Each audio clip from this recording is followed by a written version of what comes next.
Good morning student. आज हम fifth class का लेसन नंबर 12 हिंदी रीडर में पढ़ेंगे। इस चैप्टर में ये बताया गया है कि हमें कोई भी निर्णय सोच समझ के लेना चाहिए। कई बार ऐसा होता है जो चीज़ें हमें दिखती हैं वो होती नहीं है। तो मैं आपको इसको स्टोरी बता रही हूँ, ध्यान सुनिए। देखिए, लक्ष्मणगढ़ नरेश मनन सिंह एक दिन वो सभा में बैठे थे और अपने मंत्री के साथ सभा में कोई गंभीर बातचीत कर रहे थे। तभी क्या हुआ कि एक किसान वहां आया और उसने न्याय की गुहार लगाई। उसने बोला, महाराज, आज से 2 वर्ष पहले यानी 2 साल पहले मैंने साहूकार से कुछ रुपए लिए थे और पिछले साल अकाल यानी सूखा पड़ जाने के कारण मैं वो पैसे उसे नहीं लौटा सका। तो मैंने अपना मकान जो साहूकार को बेच दिया। मकान जो था वो मेरे खेत के एक हिस्से में बना हुआ था, तो लिहाजा क्या हुआ कि जो मकान के साथ खेत की जमीन का जितना हिस्सा है वो मैंने बेचा था और बाकी में एक झोपड़ी बनाकर मैं रहने लगा हूँ। लेकिन एक दिन उसने जबरदस्ती साहूकार ने मेरे खेत पे कब्जा कर लिया। कुछ देर रुकने के बाद तो जो महाराज थे उसने कहा कि मैं वहाँ पे जो शहर में कोतवाल है उसके पास भी गया था और उसने मुझे मैंने उससे बोला कि भाई मेरा जो मकान है या जो मेरा खेत है मुझे वापस करा दो। तो उसने मुझे डांट के भगा दिया।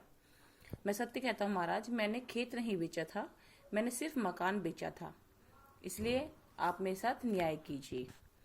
तो जो राजा थे, किसान की करुण आवाज सुनकर उनने कोतवाल को बुलाया। उसने कहा, महाराज, दस्तावेज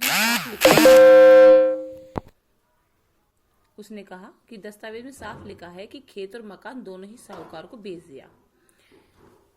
इसको दुर्बल जानकर मैंने इसे कोई सजा नहीं दी, नहीं तो इसको मैं दस्तावेज ना मानने के अपराध में सजा भी दे सकता था।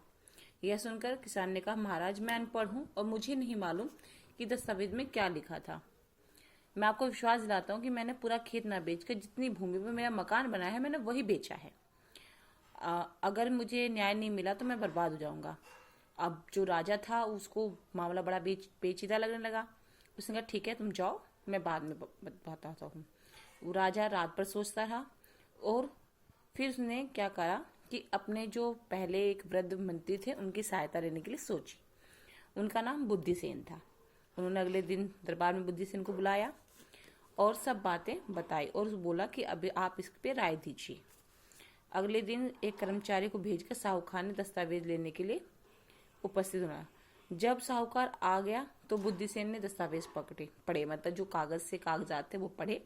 उसको भाषा बड़ी अटपटी लग रही थी, तो दस्तावेज पढ़ने लगा। उसको लगा कि कुछ ना कुछ तो इसमें बात है। अतः सत्य का पता लगाने के लिए बुद्धिसेन ने सोचा कि उसने कोई बहाना बनाकर बोला कि यहाँ पर सभी लोग जो हैं एक कोरे कागज पे हस्ताक्षर यानी साइन कर दीजिए। तो जिस पे साहूकार ने साइन किए थे उस पे बुद्धिसेन ने कुछ लिखा और एक कर्मचारी को वो देकर कागज मुनीम के पास भेज दिया। किसके मुनीम के पास? जो साहूकार का मुनीम था।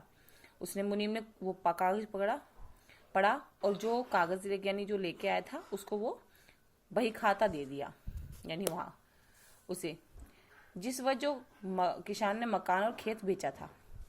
मुनीम ने बही खाता कर्मचारी को दे दिया और साहूकार का बही खाता बुद्धिसेन के पास आ गया। अब बुद्धिसेन ने दरबार में उपस्थित सभी साहूकारों और दरबारियों के सामने वो खाता खोला और जहां पर एक जगह क्या लिखा था कि राजा के कर्मचारी को दस्तावेज लिखने के लिए 50 रुपए दिए गए हैं। अब बुद्धिसेन ने उस कर्मचारी को बुलाया जिसे 50 रुपए दिए गए थे, जिसने खाता दस्तावेज लिखा था। उसे डरा धमकाकर उस कर्मचारी को बोला, ये सच बताओ क्या बात है। तो उसने बताया कि मुझे प्रलोभन यानी लालच, यानी मुझे लालच देके गलत काम कराया गया है और मुझे बस एक शब्द चेंज करने के लिए पैसे दिए गए थे। मैंने खेत रहित मकान बेचकर, किंतु जो साहूकार था उसने लोभ में आकर जो रहित का था वो सहित बना दिया और बेईमानी पकड़ी गई उसकी। साहूकार ने भी अपनी गलती मान ली। राजा ने रिश्वत खोर जो कर्मचारी था और साहूकार को जालसाजी के अपराध में जेल में डाल दिया। साहूकार की जितनी संपत्ति थी वो उसने ले ली और आधा हिस्सा राजा राज्य के खजाने में और आधा हिस्सा उसने हर्जाने के रूप में किसान को देने का आदेश दिया। राजा ने किसान को उसका खेत और मकान वापस दिला दिया। तो आपने देखा कि कोई भी चीज यानी कोई भी निर्णय हमें जल्दबाजी में नहीं लेना चाहिए, उसे पहले उसकी सारी सच्चाई जानने के बाद ही उसका निर्णय करना चाहिए। Thank you.